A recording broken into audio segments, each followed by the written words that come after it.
സമയത്ത് വനം വകുപ്പ് ഉദ്യോഗസ്ഥരെ കൈകാര്യം ചെയ്യുമെന്ന ഭീഷണി പ്രസംഗവുമായി CPIM നേതാവ്.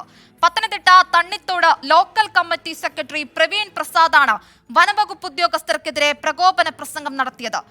അടവി കുട്ടവഞ്ചി ഇക്കോ ടൂറിസം കേന്ദ്രത്തിൽ CITU കൊടിമരം സ്ഥാപിച്ചതിനെതിരെ വനംവകുപ്പ് കേസെടുത്തിരുന്നു. ഇതിനെതിരെ നടന്ന പ്രതിഷേധത്തിലാണ് പ്രാദേശിക നേതാവിന്റെ ഭീഷണി പ്രസംഗം.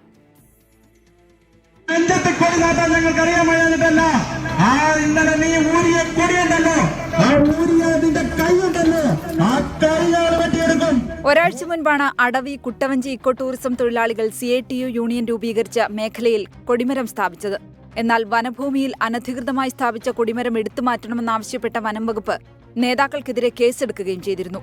ഇതിനെതിരെ ഞെള്ളൂർ ഫോറസ്റ്റ് സ്റ്റേഷനിലേക്ക് CITU നടത്തിയ പ്രതിഷേധ മാർച്ചിലാണ് Thannithode local committee secretary Praveen പ്രസാദിന്റെ പ്രസംഗം. ഇടതുപക്ഷ പ്രസ്ഥാനം ഈ കേരളത്തിന്റെ മണ്ണിലുള്ളതുകൊണ്ട് ഭരിക്കുന്നതുകൊണ്ട് ഞങ്ങൾ സമാധാനപരമായി സമരങ്ങളും പോരാട്ടങ്ങളും സംഘടനയും രൂപീകരിക്കും. അതിനെതിരെ മേക്കിടാൻ വന്നാൽ ഈ പറയുന്ന യൂണിഫോം ഇടുന്ന സമയമല്ലാതെ സമയമുണ്ട്, കൈകാര്യം ചെയ്യേണ്ടി വരും നിന്നെ. സംഭവത്തിൽ പോലീസിൽ പരാതി നൽകാൻ ഇതുവരെ വനം വകുപ്പ് തയ്യാറായിട്ടില്ല. 24 പത്തനംതിട്ട.